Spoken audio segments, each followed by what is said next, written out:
اس کا کیا حل ہو سکتا ہے؟ صرف ایک، وہ یہ کہ میں خود ٹرین چھوڑ دوں، مگر کیسے؟ چلتی ٹرین سے تو نہیں اترا جا سکتا۔ آج جلدی کوئی اسٹیشن آ جائے، ابھی صحیح طور پر صبح نہیں ہوئی ہے، اسٹیشن سے باہر نکلنے کا موقع مل جائے۔ جگہ کوئی بھی ہو، مجھے کیا لینا ہے؟ سر چھپانے کا ٹھکانا چاہیے۔ امید بھری نظروں سے باہر دیکھنے لگا۔ شاید قبولیت کا وقت تھا، دعا فوراً قبول ہو گئی۔ باہر عمارتوں کے آثار نظر آ رہے تھے۔ کچھ دیر کے بعد ٹرین کی رفتار سست ہوتی ہوئی محسوس ہوئی۔ اسٹیشن آ گیا تھا۔ میں اٹھ کھڑا ہوا، بے صبری سے ٹرین کے رکنے کا انتظار کرنے لگا۔ پھر عامل پور کا بورڈ نظر آیا۔ مجھے اس جگہ کے بارے میں کچھ معلوم نہیں تھا۔ میرے لیے کیا برا تھا؟ جو ہی ٹرین رکی میں جلدی سے نیچے اتر گیا۔ ابھی پلیٹ فارم پر قدم رکھے ہی تھے کہ عقب سے کوئی میرے پاس آ گیا۔ مجھے اپنے شانے پر ایک ہاتھ محسوس ہوا اور میرا رنگ پیلا ہو گیا۔ تبھی ایک سرگوشی ابھری۔ سرفراز! نہ جانے کس طرح گردن گھومی تھی، لیکن حالت بے خراب ہو گئی تھی۔ آنکھوں کے سامنے ایک چہرہ ابھرا، پروقار نسوانی چہرہ۔ خاتون کی عمر 45 سال کے قریب ہوگی۔ آنکھیں گہری سیاہ اور بڑی بڑی تھی، رنگ سفید۔ ایک عجیب سا چہرہ تھا جسے میں دیکھتا رہ گیا۔ میری قوت گویائی تو ختم ہو ہی گئی تھی۔ خاتون نے آگے بڑھ کر میری کلائی پکڑ لی اور بولی، صرف میں تھی سرفراز جسے پورا یقین تھا کہ ایک دن تم ضرور واپس آ جاؤ گے۔ میرے بچے غلطیاں معاف بھی کرتی جاتی ہیں۔ ابا جان آ رہے تھے، ہم لوگ اسٹیشن لینے آئے تھے، دیکھو وہ سارے لوگ بابا جان کو اتار رہے ہیں۔ خاتون نے انگلی سے ایک فرسٹ کلاس کمپارٹمنٹ کی طرف اشارہ کرتے ہوئے کہا، پھر بولی، ان میں سے کسی کو بھی پتا نہیں ہے کہ ہمیں دوہری خوشیاں مل رہی ہیں۔ خاتون کی آواز رند گئی۔ مجھ کم وقت نے ایک بار پھر انہیں اپنے بارے میں کچھ بتانا چاہا، لیکن آواز نہ جانے کہاں گم ہو گئی۔ خاتون پھر بولی، آؤ سرفراز آؤ، برائے کرم آؤ، ابا جان بہت ضعیف ہو گئے ہیں، بہت دن بعد آئے ہیں، وہ سب تمہیں دیکھیں گے تو حیران رہ جائیں گی۔ کچھ ایسا انداز تھا ان کا کہ میرے قدم خود بخود ان کے ساتھ ساتھ آگے بڑھ گئے۔ انہوں نے اس طرح میری کلائی پکڑی ہوئی تھی جیسے میں بھاگ جاؤں گا، اور پھر وہ مجھے لیے ہوئے اس جگہ پہنچ گئی جہاں سب ایک بزرگ کو گھیرے ہوئے تھے اور مومر بزرگ ایک ایک گلے سے لپٹا رہے تھے۔ پھر انہوں نے کہا، ریحانہ کہاں ہے؟ کیا وہ نہیں آئی؟ جواب میں مومر خاتون آگے بڑھی۔ اس وقت سب میری جان متوجہ ہو گئے۔ پھر ایک نوجوان لڑکی کی چیختی ہوئی آواز ابھری، ارے سرفراز بھائی، سرفراز بھائی! اس کے بعد سارے کے سارے مجھ پر حملہ ور ہو گئے۔ میں بھلا ان سب سے مقابلہ کیسے کر سکتا تھا؟ میرا چہرہ ان کی غلط فہمی کو رفع کرنے کی کوشش کر رہا تھا۔ اب بھلا کون سننے والا تھا؟ ایک عجیب ہنگامہ بپا ہو گیا۔ مومر بزرگ بھی آگے بڑھے۔ انہوں نے میرے سامنے کھڑے ہو کر میرا چہرہ غور سے دیکھا، پھر دونوں ہاتھ پھیلا کر مجھے سینے سے لگا لیا۔ تو سرفراز میاں، تم آخر آ ہی گئے۔ بہت ہی اچھا فیصلہ کیا بیٹے، بہت ہی اچھا فیصلہ کیا۔ عقل کھوپڑی سے 2 فٹ اونچی اٹھ چکی تھی۔ کسی کی کوئی بات سمجھ میں نہیں آ رہی تھی۔ سارے کے سارے ایک ہی سر میں بول رہے تھے۔ مومر خاتون نے ان سب کو روکا اور بولی، یہ اسٹیشن پر ہنگامہ کرنے کی ضرورت نہیں ہے، آؤ گھر چلیں، چلو گھر چلیں۔ مگر یہ سرفراز بھائی، یہ اسی ٹرین سے اترے ہیں، چلو، مومر خاتون نے اس دوسری لڑکی کے جواب میں کہا۔ جن سب کو نانا جان کہا جا رہا تھا انہیں تو سب بھول گئے، میرے ہی گرد چمکٹا لگ گیا تھا۔ عجیب عجیب باتیں کی جا رہی تھی میرے بارے میں۔ سارے کے سارے مجھے سرفراز سمجھ رہے تھے۔ نہ جانے کیوں انہیں اس قدر شدید غلط فہمی ہوئی تھی، لیکن میرے حق میں فی الوقت یہ بہتر تھا کیونکہ اس گول میں بآسانی اسٹیشن کے گیٹ سے باہر نکل آیا تھا۔ ٹکٹ چیکر بھی لاپرواہ سا آدمی تھا، اس نے گنتی بھی نہیں کی۔ بہرحال ایک طرح سے مجھے عارضی طور پر یہ سہارا مل گیا تھا۔ باہر آ کر میں نے مومر خاتون کو اپنے بارے میں کچھ بتانا چاہا، لیکن مومر خاتون نے اب میرا ہاتھ چھوڑ دیا تھا اور ان بزرگ سے باتیں کرنے لگی تھی جو کہیں سے آئے تھے۔ بعد میں نے ان لڑکیوں، ان کے ساتھ موجود لڑکوں کو سمجھانا چاہا، سنیے بھائی صاحب۔ میں نے ایک نوجوان کو مخاطب کیا، وہ مسکرا کر مجھے دیکھنے لگا، پھر بولا، آپ سے تو ایسی کشتیاں ہوں گی کہ پٹخنیوں پر پٹخنیاں دی جائیں گی۔ سرفراز بھائی، آپ نے ہم سب کو زندہ درگور کر دیا تھا، آپ سوچ بھی نہیں سکتے تھے کہ ہم لوگوں پر کیا گزر چکی ہے۔ میں کچھ کہنا چاہتا ہوں۔ ارے تو کیا یہی کہیں گے، گھر نہیں چلنا ہے؟ سنیے، آپ کو غلط فہمی ہو رہی ہے، میں سرفراز نہیں ہوں، آپ کو بہت بڑی غلط فہمی ہو رہی ہے، بعد میں آپ مجھے مورد الزام ٹھہرائیں گے۔ سنا نہ دیا، یہ سرفراز نہیں ہے، ان کی تو ایسی کی تیسی، انہیں تو 10 بار سرفراز بننا پڑے گا۔ چلیے جلدی سے، شرافت سے، ورنہ میں لڑکی ہوں بہت بری۔ اس خوبصورت سی لڑکی نے بے تکلفی سے کہا اور آستینے چڑھانے لگی۔ سب ہنسنے لگے تھے۔ میں ٹھنڈی سانس بھر کر خاموش ہو گیا۔ واقعی سرے بازار اپنے آپ کو اس شدت سے تردید کرنا نقصان دہ بھی ہو سکتا تھا۔ بڑی قیمتی گاڑیاں آئی تھیں، گولے بیابانی ان گاڑیوں میں بھرنے لگا۔ اسی لڑکی نے، اس کا نام نادیہ لیا گیا تھا، ایک نوجوان سے کہا، آپ نے ان کے الفاظ سن لیے شاکر بھائی؟ ذرا ہوشیار رہیں، خطرہ ہے۔ فکر ہی نہ کریں، 400 میٹر تک تو میں انہیں آگے نکلنے نہیں دوں گا، اس کے بعد اگر یہ دوڑتے رہے تو پھر دیکھا جائے گا۔ جس شخص کو شاکر کے نام سے پکارا گیا تھا، اس نے کہا، ایک بار پھر سب ہنسنے لگے۔ کوئی میری بات سننے کو تیار نہیں تھا۔ شاید ایسی شدید غلط فہمی ہوئی تھی مجھے کہ میں خود بھی حیران تھا، لیکن اس غلط فہمی سے مجھے کوئی خوشی نہیں ہوئی تھی۔ کوئی دوسرا موقع ہوتا تو اب میں اتنا گیا گزرا بھی نہیں تھا کہ اس غلط فہمی سے لطف اندوز نہ ہوتا، لیکن مجھ پر تو زندگی ہی کٹن ہو گئی تھی۔ میں تو مصیبتوں کا مارا تھا، بھلا اس ماحول سے، ان الفاظ سے کیا لطف اندوز ہوتا؟ بس دل تھا کہ مارے درد کے پھٹا جا رہا تھا اور ذہن طرح طرح کے خیالات کا شکار ہو رہا تھا۔ گاڑیاں جس عمارت میں داخل ہوئی، اسے دیکھ کر مجھے اندازہ ہو گیا کہ نہایت خوشحال لوگ ہیں اور بڑی اچھی حیثیت کے مالک ہیں۔ آہ کاش ان لوگوں سے میرا واقعی کوئی تعلق ہوتا۔ چاہتا تو جھوٹ بول کر ان کے درمیان اپنے لیے جگہ بنا سکتا تھا، لیکن دل یہ بھی گوارا نہیں کر رہا تھا، اور میں جھوٹ بول کر ایک اور گناہ نہیں کرنا چاہتا تھا۔ ویسے ہی زندگی پوری طرح گناہوں کے بوجھ سے دبی ہوئی تھی، اس کا پورا صلہ بھگت رہا تھا۔ یہاں پہنچنے کے بعد تمام لوگ نیچے اتر گئے۔ مومر خاتون مومر بزرگ کے ساتھ نیچے اتری تھی، لیکن ان کی توجہ ان بزرگ سے زیادہ مجھ پر تھی۔ رکی اور میرے قریب آنے کا انتظار کرنے لگی۔ لڑکے لڑکیوں کا غول مجھے ان کے پاس لے گیا۔ مومر خاتون نے میرا بازو پکڑتے ہوئے کہا، کیا خلیہ بنا لی ہے تم نے اپنا سرفراز؟ زندگی کھونے پر تلے ہوئے تھے، میں جانتی تھی، مجھے یقین تھا کہ تم واپس آ جاؤ گے، لیکن بیٹے بڑائی اس میں ہے، اور بھی شاید تمہیں علم ہو کہ وہ نہ رہے جن سے تمہیں اختلاف پیدا ہو گیا تھا۔ کیا تمہیں علم ہے کہ رحمان صاحب کا انتقال ہو گیا؟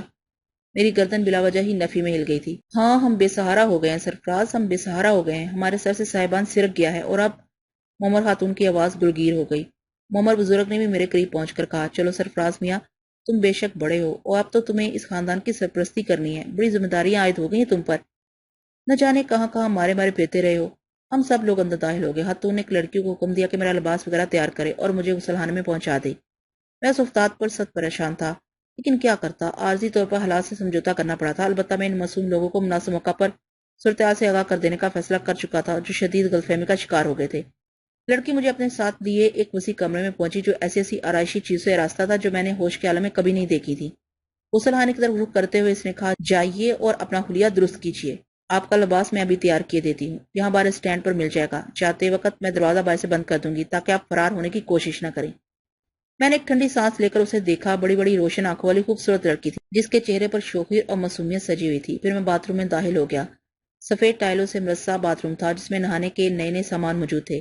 مجھے ان تمام چیزوں سے لطف اندوز ہونے کا حق نہیں تھا، لیکن یہاں بھی تقدیر کے اس فیصلے پر شاکر ہو گیا کہ جو عارضی طور پر میرے لیے کیا گیا تھا۔ دل یہ سوچ کر کم سے کم مطمئن تھا کہ میں ان لوگوں کو دھوکہ دینے کا ارادہ نہیں رکھتا، بلکہ میں نے جس حد تک بھی ممکن ہو سکا اس بات کی تردید کی تھی کہ میں سرفراز ہوں۔ غسل کیا، شیو کا سامان بھی موجود تھا۔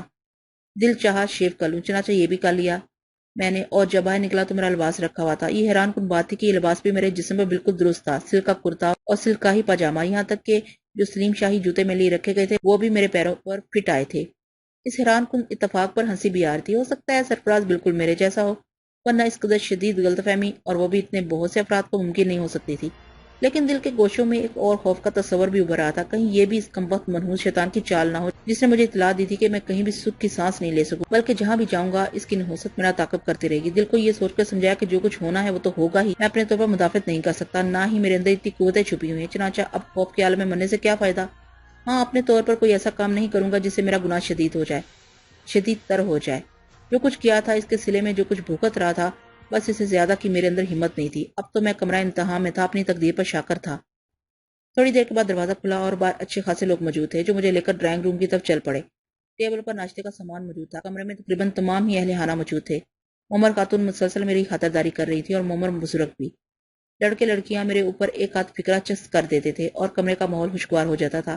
خاتون نے کئی بار لڑکیوں اور لڑکوں کو ڈانٹ بھی پلائی کہ بہت زیادہ باتیں نہ کریں اور میرے مزاج کا خیال رکھیں۔ میں دل میں ہنس رہا تھا کہ واہ، ابھی جب انہیں اس حقیقت کا یقین آ جائے گا کہ میں وہ نہیں ہوں جسے سمجھ کر وہ مجھے یہاں لائی ہیں، تو مجھے دھکے دے کر یہاں سے نکال دیا جائے گا۔ دنیا کا یہی انداز ہے، اور دنیا اسی انداز میں جیتی ہے۔ ناشتے کے بعد مومر خاتون نے کہا، ابا میاں مجھے اجازت ہے میں تھوڑی دیر سرفراز سے باتیں کر لوں؟ ہاں کیوں نہیں، میں بھی اب سونا چاہتا ہوں، سفر سے تھک گیا ہوں، تم اطمینان سے باتیں کر لو۔ آؤ سرفراز، میرے کمرے میں چلو، مومر خاتون نے کہا۔ میں خاموشی اور سعادت مندی سے ان کے ساتھ چل پڑا۔ وہ مجھے خوبصورت کمرے میں لے آئیں۔ اندر پہنچ کر انہوں نے دروازہ بند کر لیا، پھر ایک کونے کی طرف اشارہ کر کے بولی، بیٹھ جاؤ۔ میں خاموشی سے بیٹھ گیا تھا۔ وہ خود بھی میرے سامنے والے صوفے پر بیٹھ گئی۔ پھر انہوں نے کہا، سرفراز بیٹے، زندگی میں نہ جانے کیا کیا اونچ نیچ ہوتی رہتی ہے، ہم یہ نہیں کہتے کہ غلطی ہماری نہیں ہے، لیکن بیٹے تمہیں اس طرح سب کچھ چھوڑ کر نہیں چلے جانا چاہیے تھا۔ ٹھیک ہے، مرحوم رحمان صاحب کا رویہ تمہارے ساتھ سخت ہو گیا تھا، لیکن بزرگ غلطیاں بھی تو کر لیتے ہیں، لیکن کیا ان غلطیوں کی اتنی بڑی سزا دی جاتی ہے انہیں؟ یقین کرو، رحمان صاحب کے دل پر تمہاری جدائی کا شدید غم تھا۔ وہ فریحہ کو اس عالم میں نہیں دیکھ سکتے تھے۔ تم اس بات کا بھی علم ہے کہ فریحہ کو وہ سب سے زیادہ چاہتے تھے۔ فریحہ کی جو کیفیت تمہارے پیچھے ہوئی ہے، اگر بتاؤں گی تو یہی سوچو گے کہ ماں ہوں اور اپنی بیٹی کی وکالت کر رہی ہوں۔ مگر بیٹے تم نے زیادتی کی ہمارے ساتھ، کچھ انتظار تو کر لیتے، کوئی صحیح فیصلہ بھی ہو سکتا تھا۔ میں آپ کو کس نام سے مخاطب کروں خاتون؟ میں نے کہا۔ مومر خاتون چونک کر مجھے دیکھنے لگی۔ کیوں، کیا تم بھول گئے کہ تم مجھے چچی جان کہتے ہو؟ جی، کچھ ایسے ہی حالات ہیں کہ میں اپنی مجبوریاں آپ کو بتا نہیں سکتا، لیکن اس بات سے آپ کو آگاہ کر دینا بے حد ضروری سمجھتا ہوں کہ حقیقتاً میں سرفراز نہیں ہوں۔ میں زمانے کا ستایا ہوا ایک انسان ہوں اور میں آپ کو دھوکہ دے کر یہاں اپنے لیے کوئی مقام بنانے کا خواہش مند بھی نہیں ہوں۔ مومر خاتون بے اعتباری کے انداز میں سنجیدگی سے مجھے دیکھتی رہی، پھر بولی، اس کا مطلب ہے کہ تمہارا دل ابھی صاف نہیں ہوا۔ رحمان صاحب کی موت نے بھی تمہارے دل میں ہماری نرمی پیدا نہیں کی۔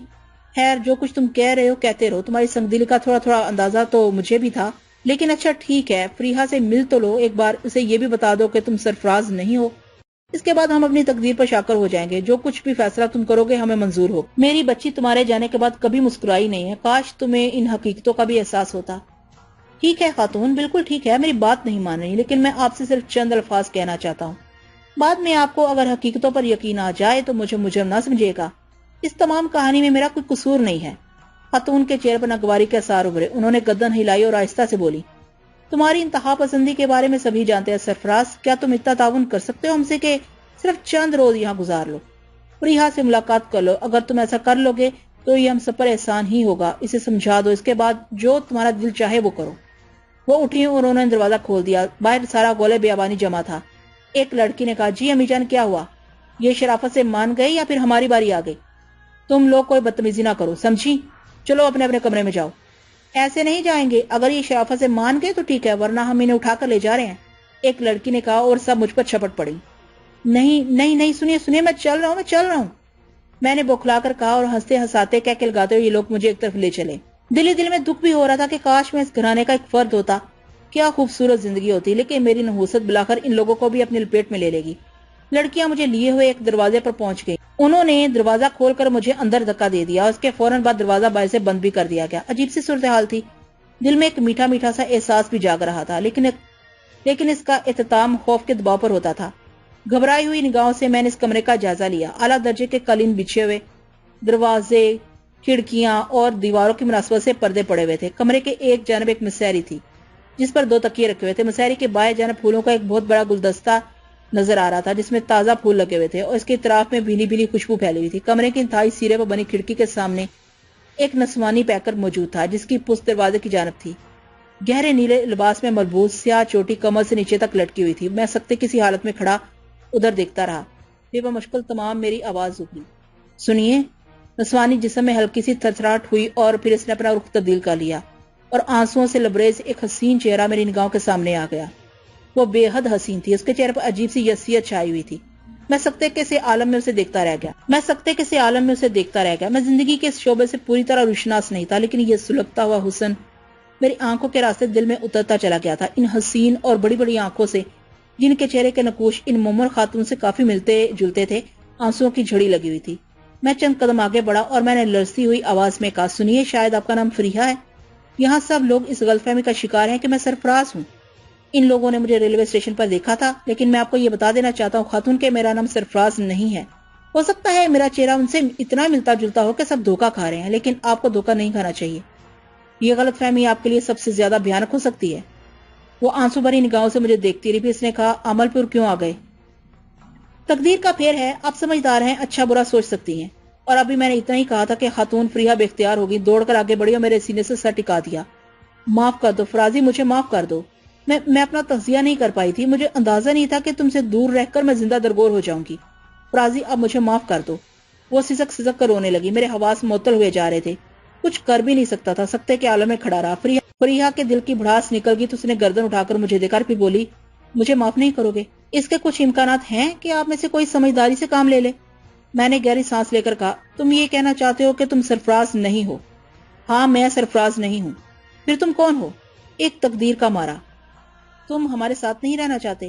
کاش رہ سکتا، میں نے کہا۔ وہ مجھے دیکھتی رہی، اس کے چہرے سے میں نے یہ اندازہ لگا لیا تھا کہ وہ میری بات پر یقین نہیں کر رہی۔ پھر اس نے ٹھنڈی سانس لے کر کہا، ایک درخواست قبول کر لو گے؟ حکم دیجئے۔ اگر میرے لیے تمہارے دل میں کوئی گنجائش باقی نہیں رہی تو ٹھیک ہے، میں تمہیں مجبور نہیں کروں گی، مگر تمہارے آنے سے یہ سب کھل اٹھے ہیں، امی بھی خوش نظر آ رہی ہیں، صرف انسانی ہمدردی کی بنیاد پر ان کے ساتھ کچھ وقت گزار لو۔ ابو کی موت نے ان سب کو نیم مردہ کر دیا ہے، تمہاری وجہ سے کچھ خوشیاں مل جائیں گی، بات میری رہ جاتی ہے تو میں اپنی تقدیر سے سمجھوتا کر لوں گی، دوسروں پر کچھ ظاہر نہ کروں گی، صرف میری سزا قائم رکھو، صرف میری۔